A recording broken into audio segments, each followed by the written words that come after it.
Buenos días a todos. El Banco de la República les da la bienvenida nuevamente al ciclo de conferencias Economía y Género. La conferencia de hoy tiene el título La participación laboral de las mujeres, logros acumulados y barreras por romper, a cargo de la doctora Alejandra Restrepo. Le agradecemos al Grupo de Estudios Regionales de la Universidad de Antioquia el apoyo para la realización de este ciclo. Agradecemos la presencia de las doctoras Liliana María Gallego y Ángela Milena Rojas y el acompañamiento, la asistencia del público aquí vía Webex y que sigue la transmisión a través de nuestro Facebook Banred Cultural Medellín. Siéntanse en libertad de registrar sus comentarios o preguntas a través del chat. Oportunamente se los haremos llegar, se los trasladaremos a las profesoras. Y al final de la sesión abriremos el espacio para preguntas y intervenciones de viva voz. Les agradecemos entonces a todos su compañía. Los dejamos con la doctora Alejandra Restrepo y recordándoles antes de comenzar que este evento podrá ser objeto de toma de fotografías y video para fines de divulgación del banco en el marco de la política de protección de datos personales. Bienvenida, doctora Alejandra, y le deseamos una buena sesión. Muchísimas gracias. Bienvenidos todos a esta nueva conferencia que vamos a dictar sobre el mercado laboral femenino y sobre algunas barreras y desafíos. La idea es que podamos abordar cuáles son esas características que frenan un poco el desarrollo digamos, por la no participación o por la participación insuficiente de la mujer en el mercado laboral. Al final, como lo mencionaba Claudia, la idea es que podamos realizar una sesión de preguntas y respuestas a la que estaremos pues, pendientes todas las profesionales del grupo de estudios regionales. Como se mencionaba, el día de hoy vamos a hablar sobre la participación laboral de las mujeres y vamos a hablar también sobre algunos logros acumulados que hemos obtenido pues, en las últimas décadas y algunos desafíos a los que nos enfrentamos en esta materia. Entonces, el contenido de esta presentación va a ser un primer enfoque teórico, o sea, cuál es el enfoque conceptual y teórico al cual nos referimos cuando hablamos de mercado laboral en Colombia, o al menos desde la perspectiva de género. Vamos a hablar sobre la participación laboral femenina en Colombia, algunas cifras, traemos unas cifras antes de la pandemia, unas cifras después de la pandemia, o en el marco más bien de la pandemia, y al final vendremos, digamos, tendremos algunas conclusiones y recomendaciones para abrir paso entonces al debate y digamos, a las discusiones frente a estos temas. Eh, Vamos a comenzar entonces con un enfoque teórico. Entonces, antes de abordar todo el análisis del mercado laboral, no lo podemos hacer, digamos, desde los enfoques tradicionales de la economía. Es necesario que nosotros tengamos en cuenta que existen otros enfoques teóricos, otras teorías que nos hablan de digamos, de algo más, digamos, más tendiente a la realidad, un poco más cercano a la realidad, y es, por ejemplo, la teoría de las capacidades humanas. Entonces, la teoría de las capacidades humanas nos habla a nosotros que existen diferentes estados a los cuales podría llegar una persona y las acciones que emprende para el logro de lo que quiere hacer o ser. Entonces, digamos que por qué esta teoría de las capacidades humanas es un primer momento para poder hacer un análisis con perspectiva de género hacia el mercado laboral, no solo en Colombia, sino cualquier mercado laboral, especialmente en la América Latina y el Caribe, que sabemos que es la región más inequitativa del mundo. Entonces, tenemos que tener este enfoque porque digamos que las mujeres en América Latina y el Caribe especialmente parten de una situación de desigualdad frente a las condiciones y también frente a las capacidades que poseen. Entonces, esa condición de desigualdad hace que no desarrollen plenamente sus capacidades humanas, que tampoco tengan libertad digamos, de lo que quieren hacer o quieren ser. Entonces, digamos que esta teoría nos acerca un poco más a lo que debería ser en realidad tanto las estadísticas que se sacan en el mercado laboral, pero también en la toma de decisiones, ¿cierto? Cuando hablamos de política pública, ¿qué es necesario que nosotros tengamos en cuenta, desde qué teoría lo debemos enfocar? Porque ya sabemos que las variables tradicionales, que ahorita las vamos a ver, se quedan un poco cortas para identificar cuáles son los diferentes tipos de ocupaciones que tiene una mujer y las que en realidad son un poco ocultas para esas, son invisibles más bien, para muchos países son invisibles, pero que podrían llevar a unos mejores resultados en términos de desarrollo. Entonces, por eso hablamos de la teoría de las capacidades humanas, porque se acerca muchísimo más a lo que nosotros pretendemos frente al mercado laboral femenino. Entonces, de ahí nosotros podemos identificar que en la medida en que se desarrollan esas capacidades humanas y en la medida en que las mujeres alcanzan ciertas libertades individuales, las mujeres pueden aportar muchísimo en el desarrollo, como lo hemos visto en diferentes marcos teóricos, por ejemplo, de mujer en el desarrollo, economía y género, análisis económico de género. Podemos ver que las mujeres en el desarrollo juegan un papel vital, si no es que es, digamos, eh, importantísimo, y es que el empleo realizado por las mujeres no solamente tiene esas implicaciones económicas de las que nosotros hablamos en las actividades mercantiles, sino que también tienen unas implicaciones sociales y productivas importantes, por ejemplo, en el término de la economía del cuidado, en la crianza de los hijos, en el cuidado de ancianos, perdón, en el cuidado de personas en situación de discapacidad. Y no solo eso, sino también en incrementos en la productividad agrícola. De hecho, como lo mencionábamos en conferencias pasadas, existe una relación positiva entre, digamos, el mejor bienestar de las mujeres, la inclusión de las mujeres en el mercado laboral y la productividad agrícola, ¿cierto? En la medida en que las mujeres tienen, digamos, más capital o más factores de capital para trabajar la tierra, se va a dar, digamos, muchísima más productividad por el uso que ellas hacen de esto.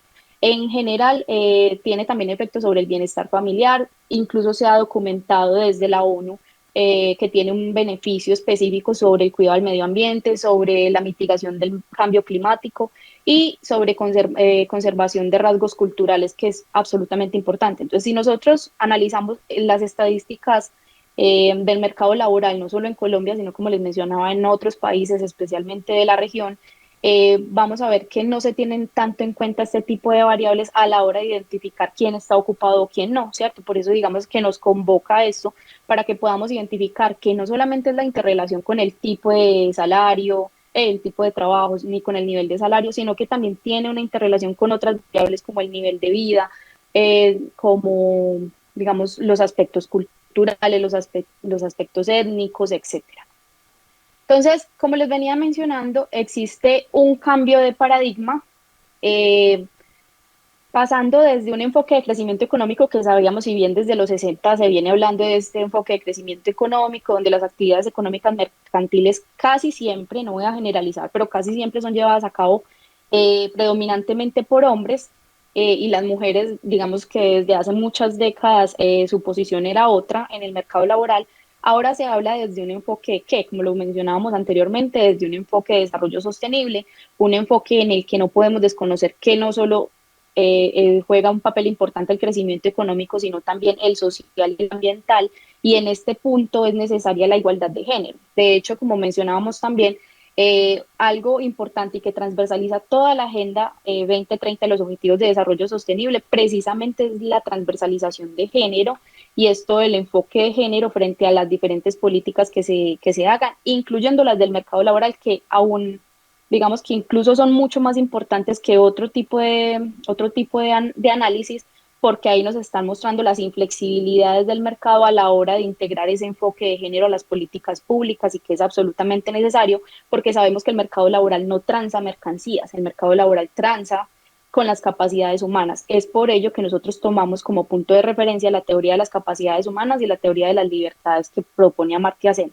Entonces, el enfoque de desarrollo sostenible se habla, pues refiere a las actividades económicas que son llevadas a cabo, importantísimo, no solo por hombres, sino también por mujeres, pero bajo igualdad de condiciones y un enfoque de libertades humanas, que es lo que se propende, digamos, para tener un mejor entendimiento del mercado laboral y de qué es lo que pasa con esas inflexibilidades y de qué es lo que pasa, digamos, a quién afecta un poco más que a, digamos, a qué grupo poblacional afecta más que a otros grupos, ¿cierto? Entonces, en este sentido, los análisis convencionales del mercado laboral se caracterizan por ser trabajos mercantiles, ¿cierto? Como les mencionaba ahorita, no se caracteriza por mencionar cuáles son las capacidades de cada grupo, dependiendo sus características, por género, por etnia, etcétera, sino que se caracteriza solamente por hablar del mercado, del trabajo mercantil y de las actividades remuneradas, que es uno de las primeras inflexibilidades a las que nosotros nos enfrentamos.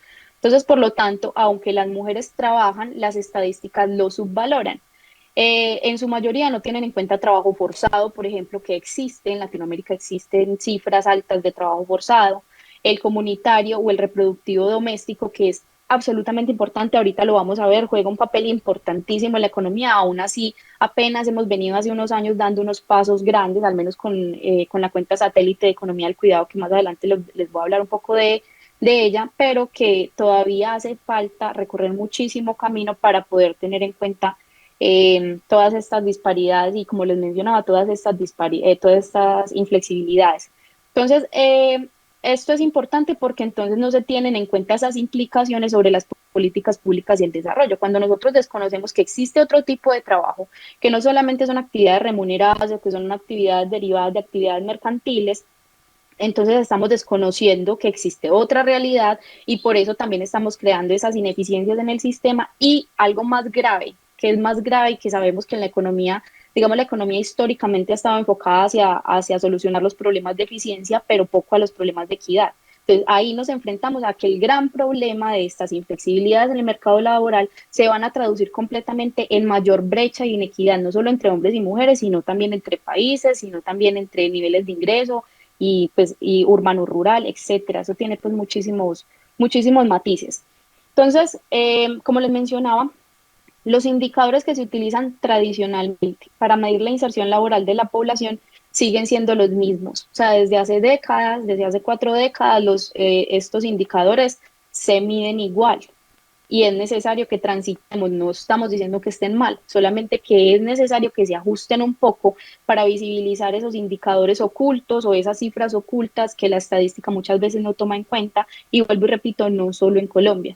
Entonces, estos indicadores fueron ideados para medir la actividad económica realizada especialmente por hombres en el sector formal o moderno, como lo llamamos, de la economía, porque el sector informal, digamos, tiene unas cifras ocultas, unas cifras que aún no se han visibilizado, pero que son las más graves, ¿cierto? Que son las que más tenemos que visibilizar. Entonces, en este caso, todo ese sistema de indicadores en los cuales se ha sustentado todos los departamentos de estadística de los países, es necesario reevaluarlos un poco para saber cómo incluimos esta perspectiva diferencial, no solo de género, como les mencionaba, sobre la toma de decisiones y sobre las políticas públicas. ¿Cuáles son algunas de las variables convencionales entonces del mercado laboral? Entre muchas otras, porque existen muchas otras. Entonces, por ejemplo, el porcentaje de población económicamente en edad de trabajar, perdón, la tasa global de participación, la tasa de desempleo, la tasa de ocupación, tasas de subempleo, que ahorita vamos a hablar de eso, niveles salariales, pero poco se habla de otros factores como, por ejemplo, la informalidad, como cuál es el rol que juega la interrelación con otras variables de tipo de condiciones de vida, como les mencionaba ahorita, de salud, de educación, de seguridad social, etcétera. Esas variables pues se están dejando un poco a un lado, ¿cierto? Entonces las variables convencionales del mercado laboral sí sirven para que en el agregado macroeconómico podamos analizar qué es lo que está sucediendo de manera agregada, como les menciono, tanto con hombres como mujeres, pero no nos sirve para identificar esas particularidades que llevan a que haya inequidad, ¿cierto? A que se amplíen esas brechas de inequidad. En ese sentido, es necesario que la toma de decisiones, todas las políticas públicas estén enfocadas hacia esa, digamos, hacia ese, perdón, cambio de paradigma que es súper importante. Entonces, algunas de las problemáticas en la población laboral femenina en Colombia, y vuelvo y repito, entre muchas otras, porque no son solo estas, pero pues acá están como unas de las más grandes, y es que, por ejemplo, en las crisis, generalmente las mujeres son más afectadas que los hombres. Esto es bien sabido que cuando hay una crisis, por ejemplo, en la década perdida de los 80, incluso lo que estamos viviendo ahora con la crisis del COVID-19, cuando hay, digamos, desbalances macroeconómicos, quienes más se afectan son las personas pobres, ¿cierto? Y en este caso, las mujeres se afectan muchísimo más en términos de mercado laboral. Pero lo gracioso es que cuando estamos en una época de, digamos, de ciclos económicos de auge o de expansión, los beneficios económicos no se traducen en mayor bienestar para las personas pobres, que es la paradoja que existe. Entonces, en las crisis generalmente son más afectadas las mujeres que los hombres, especialmente por ese tema del mercado laboral. Existe una subestimación del desempleo femenino por omisión. ¿Por qué hablamos por omisión? Porque muchas veces, incluso por la misma idiosincrasia de las mujeres o por quien toma las encuestas o por, etcétera, digamos por otros factores, no se tiene en cuenta que un trabajo sea trabajo, ¿cierto? Entonces muchas veces, digamos, hacemos una encuesta en una parcela o hacemos una encuesta en la parte rural, pero las mujeres no se autoseleccionan como trabajadoras, sino que simplemente están aportando, según ellas, a lo que tienen que hacer, ¿cierto? Es una obligación, entonces no se ve como un trabajo, por lo tanto, ese es el asunto de que en muchos lugares de Colombia ama de casa es no tener trabajo, es traducido como no tener trabajo, pero en realidad sí es tener trabajo, pero no se está contando dentro de las estadísticas nacionales. Otro de los asuntos es el recuento o no de mujeres económicamente activas, que es una decisión en ocasiones subjetiva, como les mencionaba. Entonces, por ejemplo, si está a cargo de un encuestador, el encuestador podría definir perfectamente que esa mujer, porque simplemente está ayudando en la casa, no tiene trabajo. Entonces, como les mencionaba, hay cifras demasiado ocultas en este tema. Y solo se analiza la relación entre edad y nivel de educación con el desempleo. Entonces, como les mencionaba, esas variables que anteriormente analizamos se dan desde una visión de interrelación con ese nivel de educación, nivel de desempleo, pero no se dan, bueno, y con la edad también, pero no se dan, como les digo, con otros temas de las condiciones sociales o de las condiciones de vida, como la educación, como la salud, del lugar donde vive, etcétera. Entonces, miren que estos asuntos juegan digamos, un nudo a la hora se presentan más bien como un nudo institucional a la hora de formular políticas públicas, porque estamos frente al desconocimiento completo. Vamos a ver algunas cifras del mercado laboral en Colombia. Entonces vamos a analizar la población inactiva por tipo de actividad principal. Inactiva, y siempre lo ponen entre comillas, es curioso que digan que inactiva porque en realidad pues la mujer tiene una gran diferencia frente a la inactividad del hombre y vamos a ver. Entonces la mayoría de las mujeres inactivas, que es el 59%, se dedican a oficios del hogar. O sea, si ustedes pueden analizar acá en oficios del hogar, los hombres solamente tienen un porcentaje, pues un puntaje, perdón, de 407, mientras que las mujeres dedican al año 5.553 horas. Mientras que el 57% de los hombres se dedican a estudiar como actividad principal. Entonces, mientras que las mujeres no ingresan al mercado laboral porque están ocupadas de los oficios del hogar o de actividades del cuidado no remuneradas, pues los hombres no están ingresando al mercado laboral efectivamente porque se encuentran estudiando o realizando otra actividad que es como lo mencionan acá. Entonces, eso pues empieza a mostrarnos algo del camino que tenemos que recorrer nosotros para formular mejores políticas públicas en el mercado laboral. Y es que tiene que haber una buena focalización de esas políticas porque claramente no están en igualdad de condiciones. Si bien una persona está prestando sus servicios, porque podemos decirlo así, está prestando sus servicios en actividades no remuneradas, esta persona está estudiando, lo cual puede generar más adelante mayores ingresos. Esto no. Entonces ahí empezamos pues como con ese tipo de cifras no muy alentadoras para la población femenina. También hablamos de la tasa de ocupación según el sexo, ¿cierto? Este es un análisis de 2009 a 2019. ¿Por qué traemos de 2009 a 2019?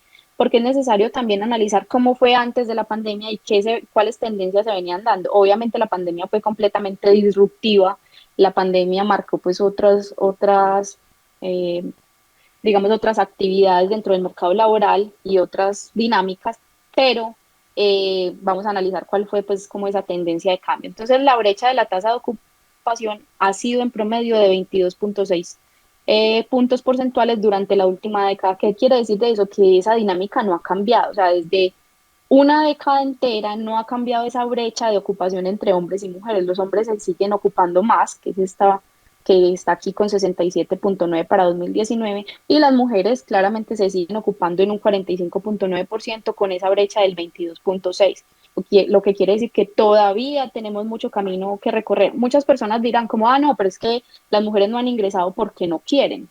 Y muchas veces ese no quieren guarda también un efecto digamos, no tan bueno, es un efecto un poco adverso y es un resultado un poco adverso y es porque no es que no quieran, es porque están enfocadas en actividades no remuneradas y no hay quien las sustituya en ese tipo de actividades. Entonces también hay que analizar por qué se da esto, o sea, por qué está esta brecha. Muchas veces, como mencionamos, no quiere o no puede, que es el asunto.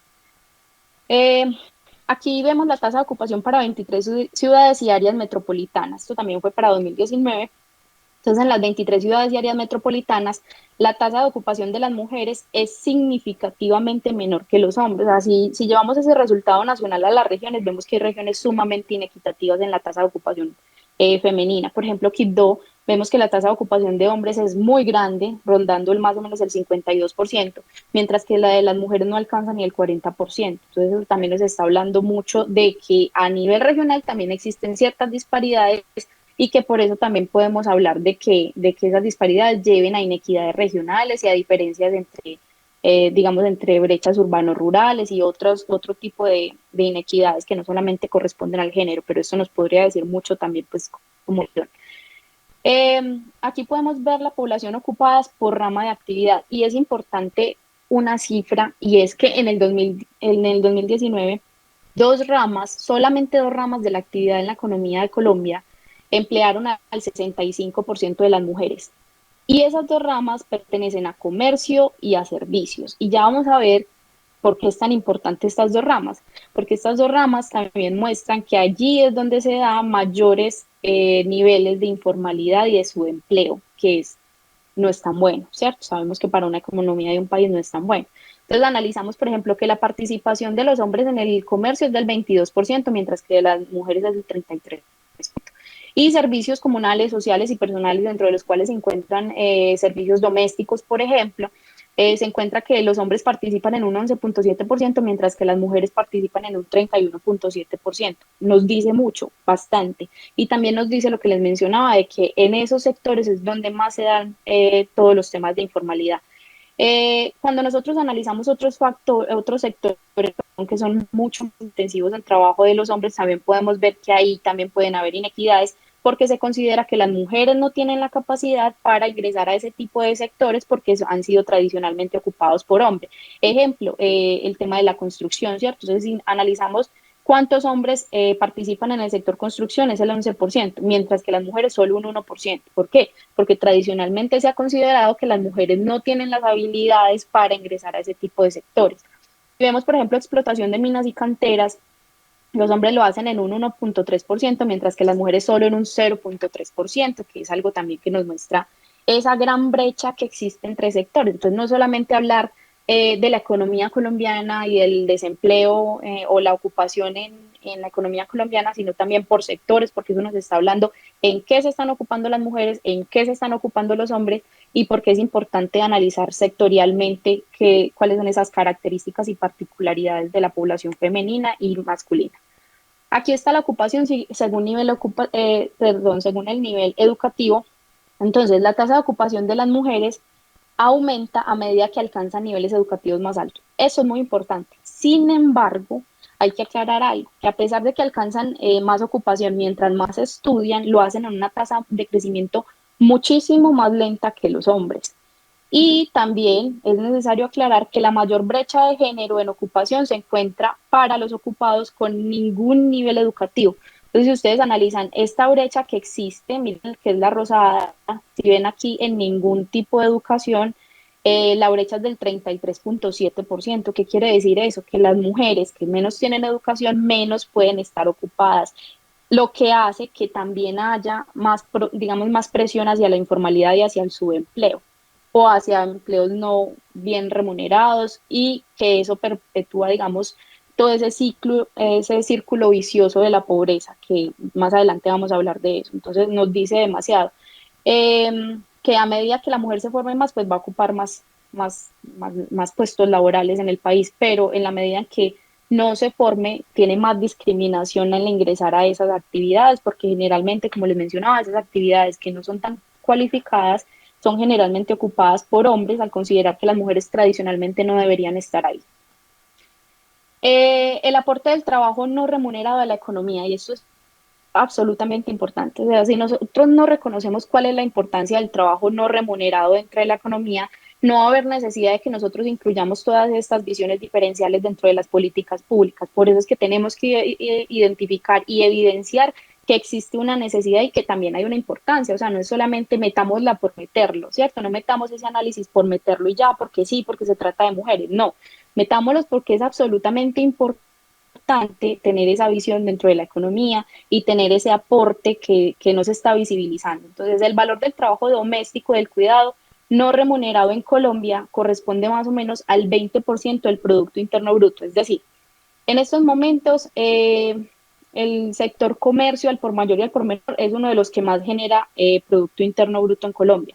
Pero si nosotros contabilizáramos y tuviéramos en cuenta realmente el aporte de los trabajos de cuidado y no remunerados, por ejemplo, cuidado de niños, cuidado de ancianos, de personas en situación de discapacidad y este tipo de poblaciones y todos los trabajos domésticos que se realizan sin remuneración alguna, si se tuvieran en cuenta dentro de las cuentas nacionales, pues digamos ascenderían al 20% del Producto Interno Bruto, que es demasiado dinero.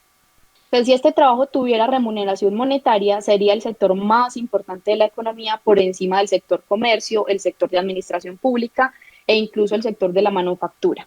Las mujeres aportan el 78.4% de los 36.5 millones de horas anuales dedicadas a trabajos de cuidado no remunerados. O sea, estamos hablando casi de un 80% de todas las horas totales en un año que se dedican a cuidar y a prestar estos servicios no remunerados, los aportan las mujeres. Entonces, y aportan el 76% de su valor económico. Entonces, ahí está la explicación de por qué sí debemos enfocarnos en ello. Pues si estamos hablando de actividades mercantiles, pues si esto fuera remunerado, en realidad sería el sector más importante de la economía y ahí sí tendríamos que hacer, digamos, todo el esfuerzo para hacer un análisis más juicioso de las políticas públicas, pero como en estos momentos nosotros no lo tenemos contabilizado, no lo remuneramos, pues aquí pues todavía falta un largo camino por recorrer. Aquí está la distribución desigual de trabajo entre mujeres y hombres frente a ese tema del trabajo no remunerado. Entonces, por ejemplo, acá podemos identificar que los hombres dedican 12 en total a sus horas de trabajo no remunerado y remunerado en el día, dedican 12 horas con 39 minutos, mientras que las mujeres en el día, incluyendo trabajo no remunerado, dedican 14.49 horas, 14 horas con 49 minutos. Es decir, el 73% del tiempo del hombre se basa en trabajos remunerados, mientras que el 27%, es decir, cuando ya llega a casa a realizar sus ocupaciones no remuneradas, solamente dedica el 27%. Mientras que las mujeres participan en los trabajos remunerados el 51% y luego dedican un 49% a los trabajos de cuidado, lo cual está diciendo claramente que hay un problema grandísimo de corresponsabilidad, que obviamente no es tampoco solo de la política pública, que también viene de la idiosincrasia de un país y de las, digamos, de las costumbres, pero que es necesario ayudarnos, digamos, en esa visión para hacer unas mejores políticas públicas y unas políticas públicas más focalizadas. La carga total de trabajo de las mujeres es mayor que la de los hombres, claramente. Entonces, la mayor parte de ese trabajo es no remunerado para las mujeres, lo que restringe su autonomía económica. ¿Por qué restringe la autonomía económica? En la medida que la mujer no genera ingresos, pues obviamente va a tener que seguir, como les mencionaba, en ese círculo de pobreza porque digamos, sus deberes son con el hogar, no con la actividad económica. Y las mujeres trabajan en promedio 2 horas con 10 minutos más que los hombres al día, incluyendo pues que los hombres trabajan menos en actividades no remuneradas. Entonces, acá podemos ver otra de las cifras, otro de los índices que más miden en Colombia, que es absolutamente importante para la toma de decisiones, pero que también tiene algunas falencias. Y es el tema de la población desocupada, ¿cierto? Entonces, en el trimestre móvil de 19 a febrero de 2020, la tasa de desempleo para las mujeres fue del 15.4% y para los hombres del 8.8%. Evidentemente hay una brecha súper grande, una brecha eh, de, si analizamos esta tendencia, han habido años en los que, digamos, esa brecha se ha cerrado, pero han habido otros en las que se ha ampliado. Y si vamos a analizar las cifras de 2020 y 2021, en el marco de la pandemia, hay una brecha muchísimo más grande que ya ahorita vamos a ver. Entonces, en la última década, la tasa de desempleo de las mujeres ha sido superior a la de los hombres en por lo menos, o sea, nunca ha bajado de 4.9 puntos porcentuales, que es bastante.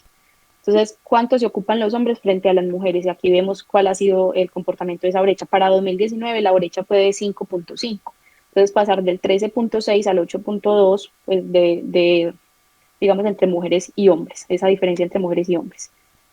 Aquí está la ocupada ya a 2021 entre mujeres y hombres. Entonces aquí vamos a ver, aquí se me cortó un poquito para mayo, pero bueno, en el abril 20, perdón, en abril 21 fue el que se cortó. Pero entonces para el trimestre móvil, abril 2021, la tasa de desempleo en los hombres fue menor en 8,3 puntos porcentuales. Imagínense la diferencia, o sea, fue muchísimo peor. Y en el trimestre móvil, febrero-abril 2020, esta diferencia fue de 6,5 puntos porcentuales, lo que nos dice que esa brecha se está ampliando en la crisis y lo que nos dice también que toda la evidencia empírica que señala que las mujeres son más afectadas en las crisis es cierta y que tenemos que tomar medidas de contingencia para poder enfrentar este tipo de cosas.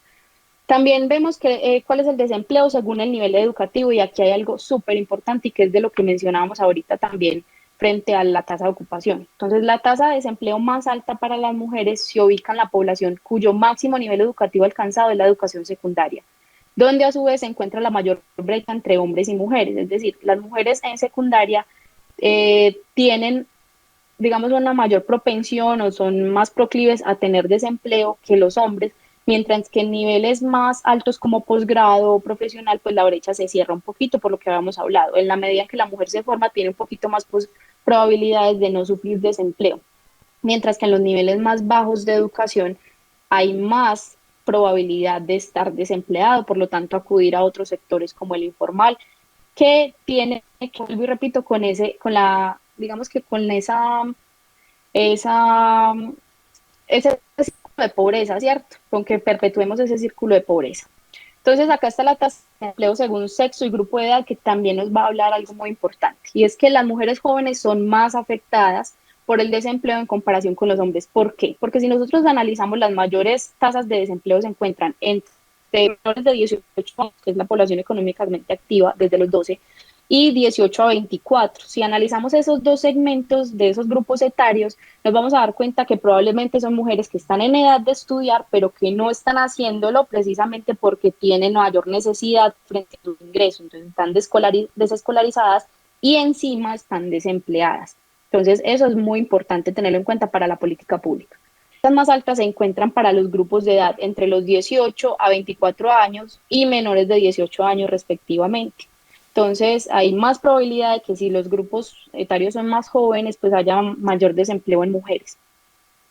Aquí está la tasa de desempleo en 23 ciudades y esto pues también nos dice bastante y es que las mayores brechas de género en la tasa de desempleo se encuentran en Chocó, Sucre, Cesar y Cauca, como lo podemos ver acá con sus respectivos departamentos. Y para las 23 ciudades y áreas metropolitanas, la tasa de desempleo de las mujeres es significativamente mayor que la de los hombres. Miren que aquí se revierte un poco ese asunto que veíamos en la tasa de ocupación. En la tasa de ocupación era más alta para los hombres, pero la tasa de desempleo es más alta para las mujeres, pues que eso tiene toda la lógica. Frente a brecha salarial, que esto pues es un tema que se ha hablado bastante en Colombia, no solo en Colombia, sino también en los países de América Latina y Caribe, donde la brecha salarial sigue siendo alta. En 2018, por ejemplo, según el DANE, las mujeres colombianas percibieron el 12% menores que los hombres, especialmente en esos sectores donde había más participación de mujeres, como el comercio y los servicios.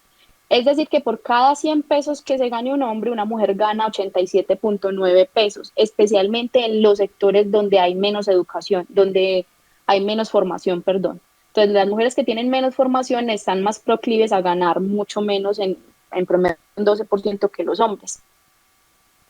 Entonces, acá analizamos esa brecha salarial de género. Cuando nosotros vemos el nivel educativo, la brecha de ingresos es altísima. Miren que ya no es del 12, sino que es del 37,5, o sea, impresionantemente grande. Entonces, cuando una mujer no ha estudiado nada, hay más probabilidad de que le paguen muchísimo menos por las mismas actividades, con la misma característica del trabajo que a los hombres. El ingreso de las mujeres es que por cada 100 pesos que gane un hombre, la mujer sin ningún nivel educativo va a ganar 62,5 pesos. Entonces, esta diferencia es más alta cuando no se tiene ningún nivel educativo y más baja cuando se cuenta con educación universitaria. Si ustedes analizan el nivel universitario, aún existe una brecha muy grande, es una brecha del 18,8%, pero es más, digamos, es diferente al que no tiene ningún nivel, a la mujer que no tiene ningún nivel educativo y que por cada 100 pesos que gana un hombre, la mujer va a ganar 81,2 pesos. Pero ese es el nivel universitario, pero si analizamos en posgrado cambia esa relación. O sea, no es que a medida que vaya subiendo entonces voy a tener más ingresos o voy a tener menos brecha salarial frente a los hombres. No, miren que en posgrado la brecha es más grande, 23.3% frente a los universitarios.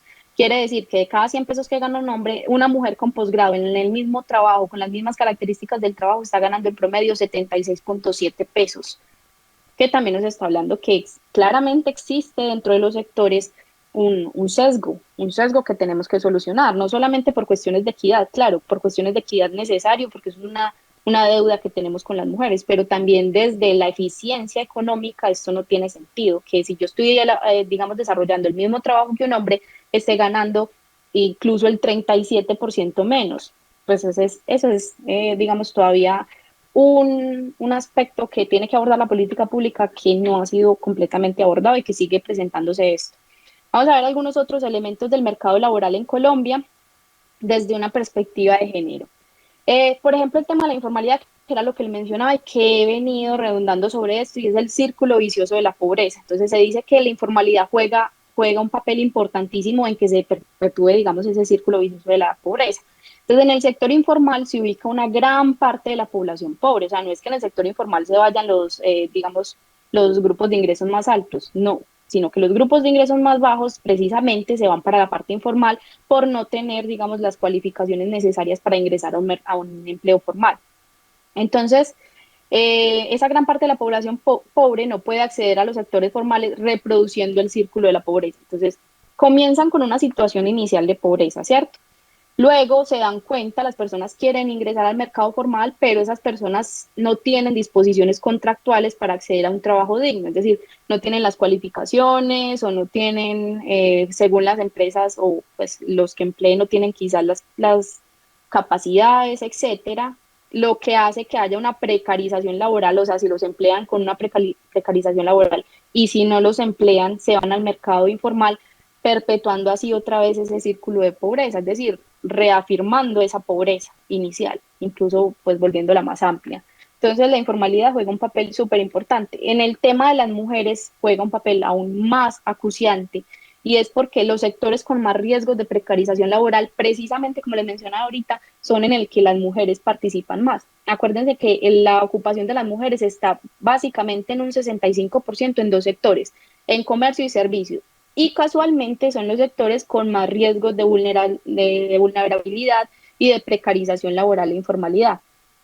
Entonces, históricamente, estos dos sectores han sido compuestos por una mayor cantidad de mujeres entrando en el tema de la informalidad.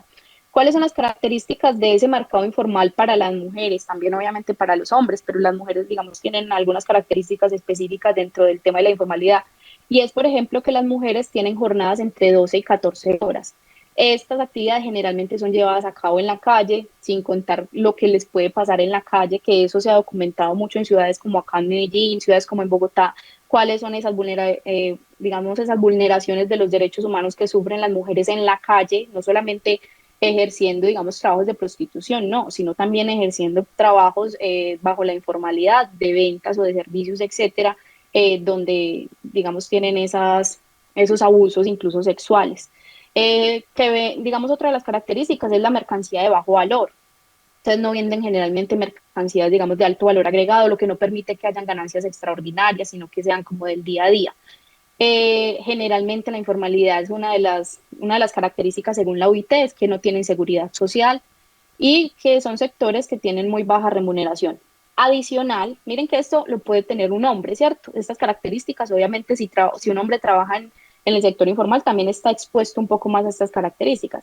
Pero a eso se le suma, si hablamos también de las mujeres, y es que las mujeres generalmente trabajan por sus ingresos familiares, entonces probablemente tengan bajos ingresos familiares, pero también una carga de trabajo remunerada extralaboral, es decir, lo que mencionábamos ahorita de los trabajos no remunerados, y es que cuando salen de su jornada de trabajo informal, se van para la casa a realizar trabajos no remunerados que también constituyen pues una carga física, incluso emocional y muchas cosas que pueden jugar un papel de esa perpetuación del círculo de la pobreza que les mencionaba. Entonces, pues, la informalidad es un problema muy grave y que aún no hemos abordado lo suficiente en las estadísticas nacionales, que es necesario que lo abordemos desde un enfoque de género para que hayan mejores políticas públicas al respecto. Eh, el subempleo es otro de los factores, no solamente la informalidad. Entonces, lo que me dice el subempleo es cuando yo estoy desarrollando alguna labor, pero no estoy conforme con esa labor. Entonces, el subempleo es como, bueno, estoy en esta labor por si las moscas, pues, porque pues campándome, como dicen por ahí coloquialmente, no me está yendo bien, no me pagan tan bien, o estoy trabajando menos horas, o estoy trabajando en un trabajo que no tiene en cuenta mis capacidades porque sé que puedo hacer mejores cosas y no las, pues no las están considerando. Entonces es el subempleo. Entonces existen dos tipos de subempleo. Como sabemos, existe el subempleo subjetivo, que se refiere al desempleo manifestado por el trabajador en mejorar sus ingresos, el número de horas trabajadas o tener una labor más propia de sus competencias personales y hace algo, pues, perdón, lo reconoce solamente, o sea, reconoce que tiene una falencia. Pero está también el subempleo objetivo. Entonces, comprende a quienes tienen también el deseo de mejorar sus ingresos, las horas laboradas o sus capacidades, pero adicional han hecho algo para cambiar esa situación. Es decir, han ido a buscar empleo, han salido con conocidos a mirar qué otra cosa pueden hacer. Entonces, a las dos diferencias del el subjetivo y el objetivo.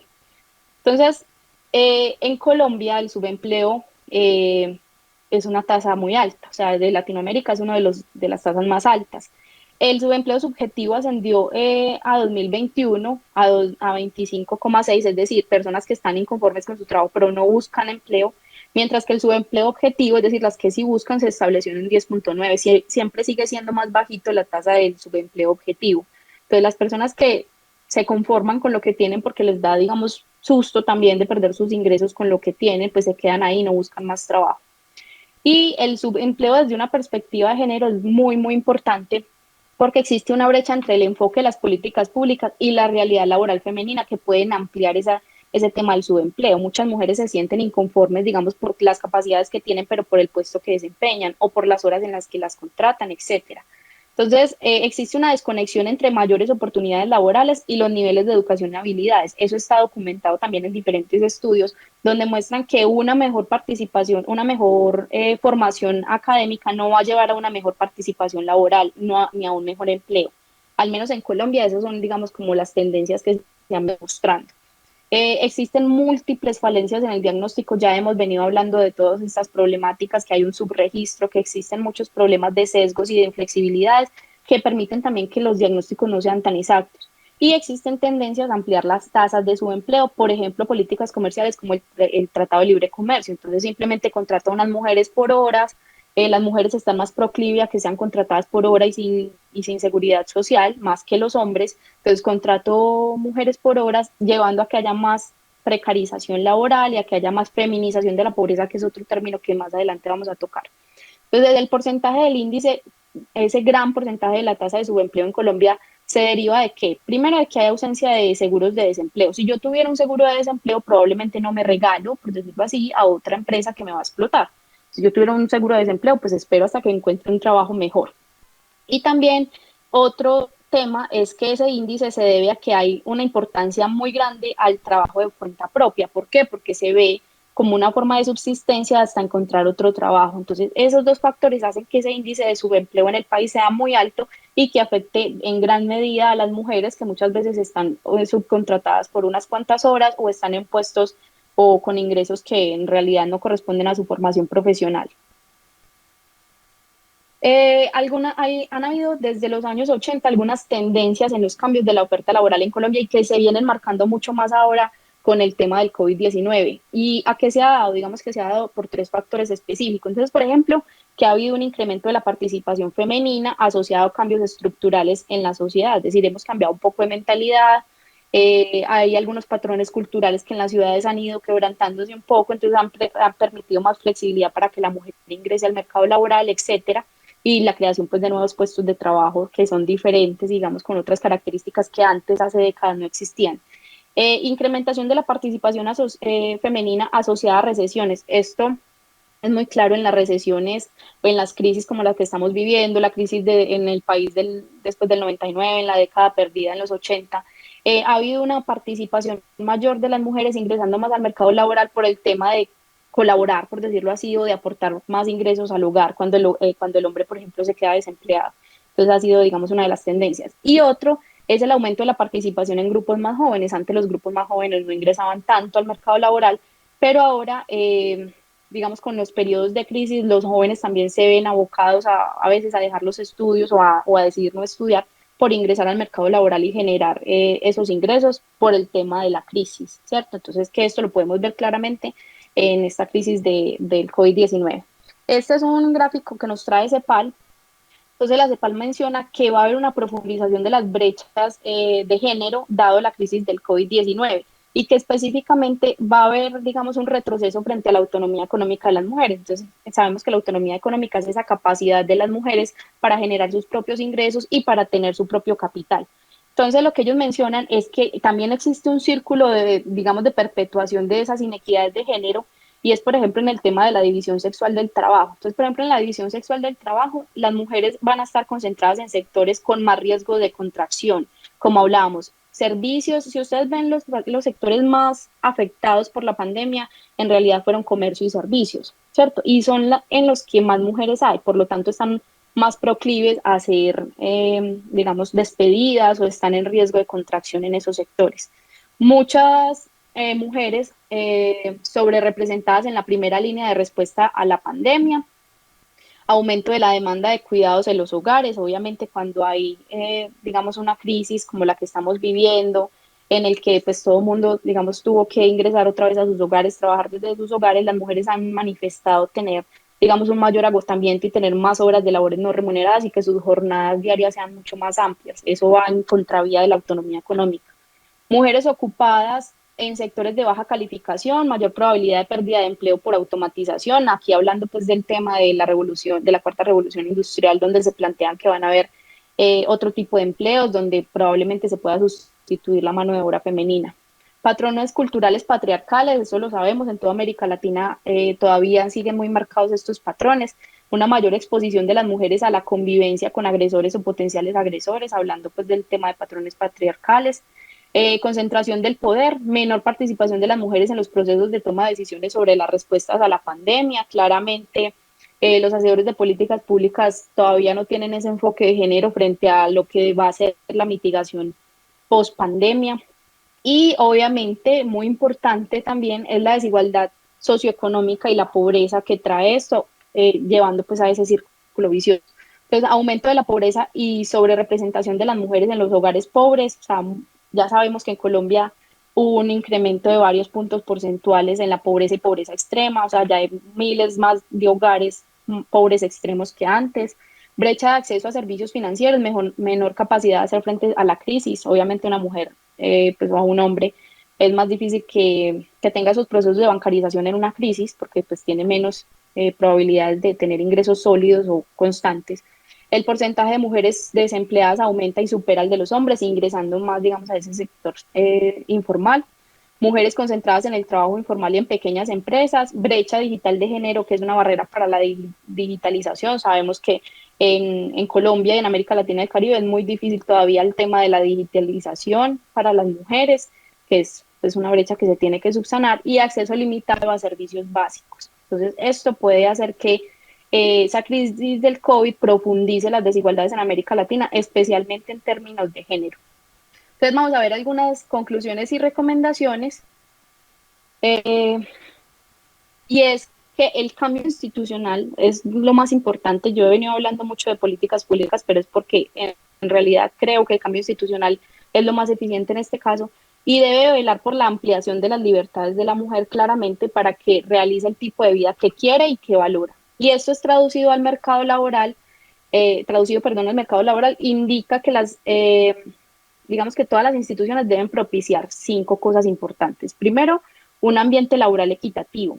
Segundo, las condiciones laborales justas según la heterogeneidad de género, porque sabemos que pues, no hay un solo trabajo, no hay una sola forma de llevar a cabo las actividades remuneradas y no remuneradas, hay una heterogeneidad grandísima.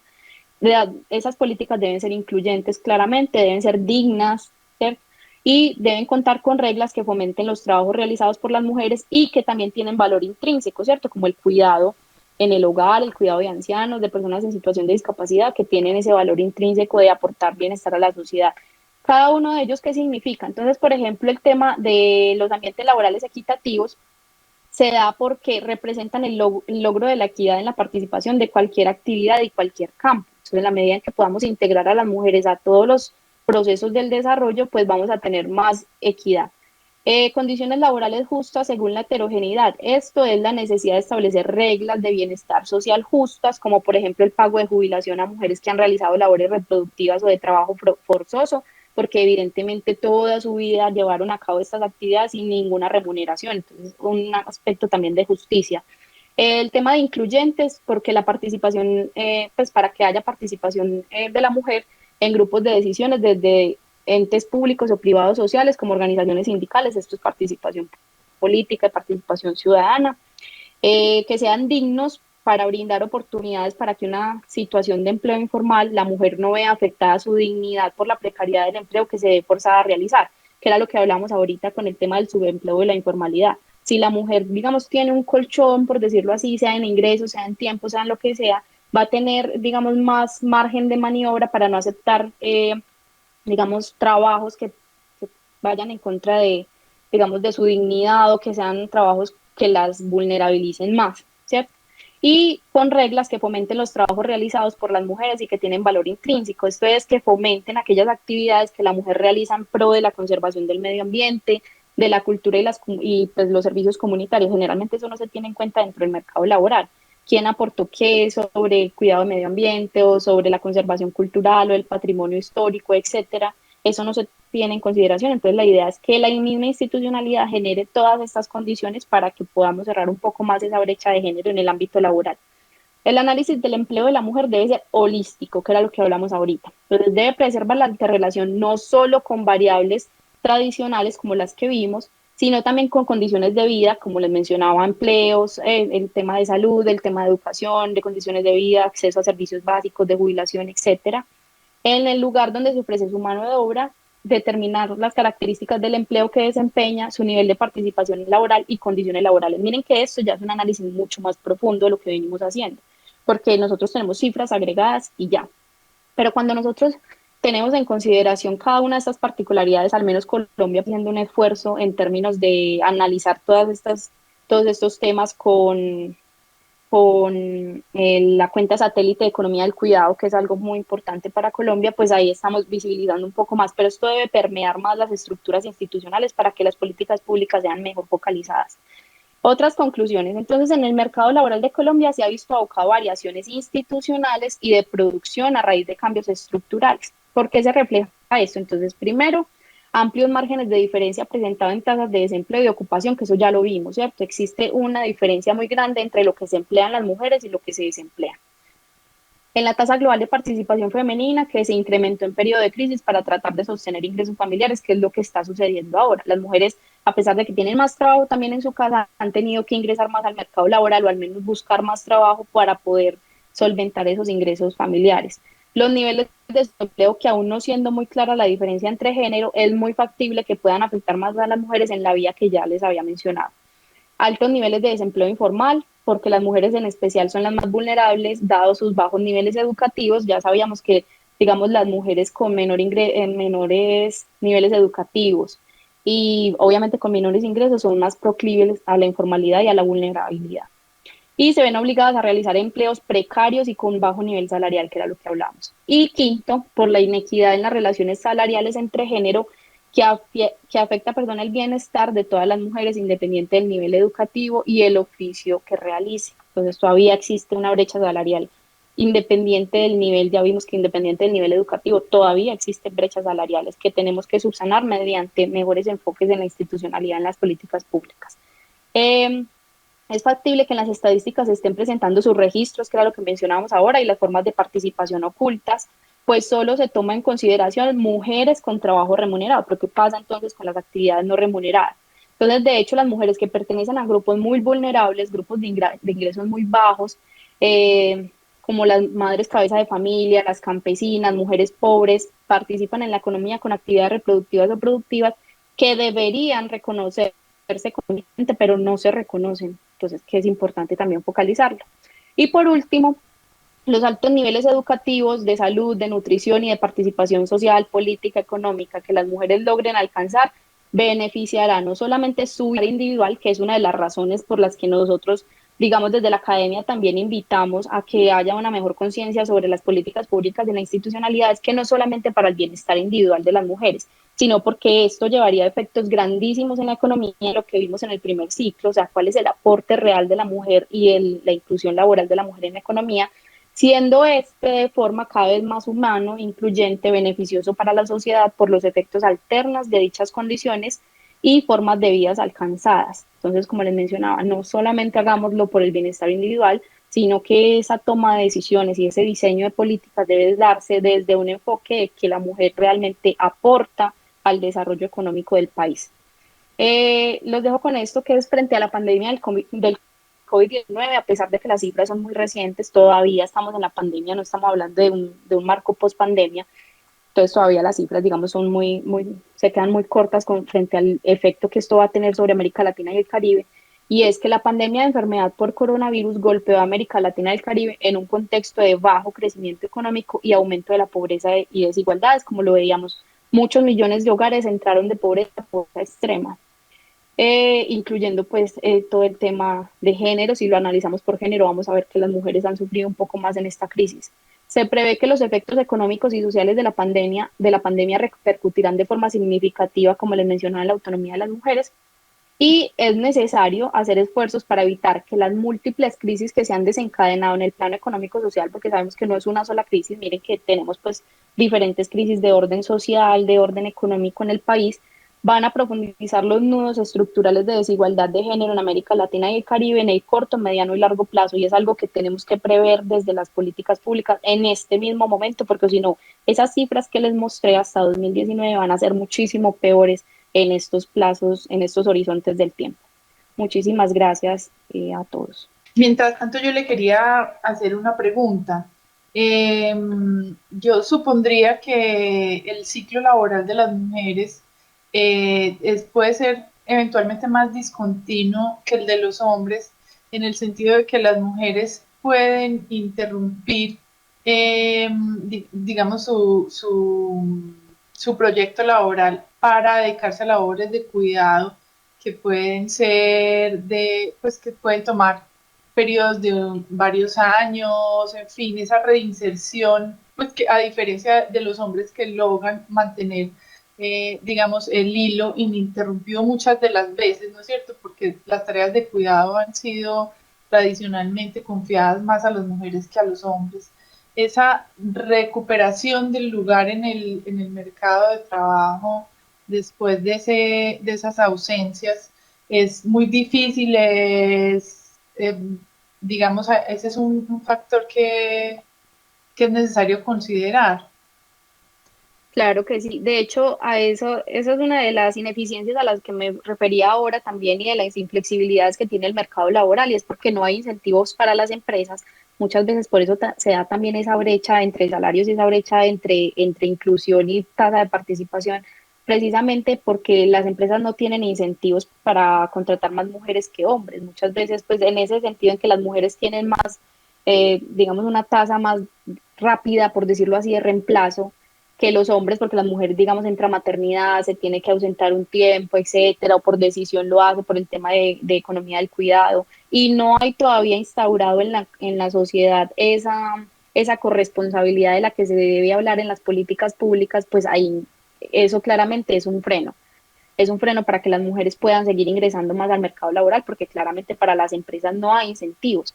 Entonces, qué se debe hacer desde la institucionalidad, desde las políticas públicas? Se debe crear ese sistema de incentivos para que las empresas estén de acuerdo en que hay una paridad entre hombres y mujeres y que el tema de la maternidad, por ejemplo, es un tema de corresponsabilidad y que no debe por qué y no tiene por qué, perdón, afectar en mayor medida a las mujeres. Me preguntaba si cuando la mujer decide optar, suspender su ciclo laboral para, para hacer una labor de cuidado, cuando quiere volver al mercado, recuperar ese lugar del que salió, seguramente será más difícil. Seguramente habrá, es posible, digo yo, pues intuitivamente como que llegará a, es posible que se tenga que rebajar a una escala inferior de la que ya venía, digamos, que no pasa con los hombres que logran mantener Ujú. normalmente pues en ascenso su carrera. Digo, esas Claro, interrupciones seguramente rebajan su perfil. sí, es una barrera claramente porque pues al utilizar ese tiempo para actividades del cuidado, pues yo estoy, digamos, estando un tiempo fuera de vigencia del mercado laboral. Entonces, un tiempo que no se va a contabilizar, digamos, en mi hoja de vida, en otras experiencias, etcétera, mientras que los hombres, como dices tú, tienen esa continuidad. Entonces, como te digo, para mí, pues y mi opinión es que todo debe partir desde esas estructuras institucionales. O sea, si no tenemos un cambio institucional que pueda generar esos incentivos para que no pase eso, para que haya una corresponsabilidad dentro de los núcleos familiares, pues es muy difícil que las mujeres no encuentren esas barreras, porque incluso muchas mujeres dicen como por miedo ya no se presentan a nada, no, ya me quedé ama de casa, entonces ya voy a cuidar a los niños y porque ya perdí vigencia. De hecho, he escuchado muchas veces eso, no, perdí vigencia, entonces ya quién me va a contratar si llevo 2 años sin trabajar, 3 años sin trabajar, y eso es muy importante, pero eso se debe fomentar desde la misma estructura institucional. Bueno, entonces, si no es más, doctora Alejandra, le agradecemos mucho la presentación de hoy y nos vemos entonces en la próxima sesión, ¿me parece? Muchísimas gracias a ustedes.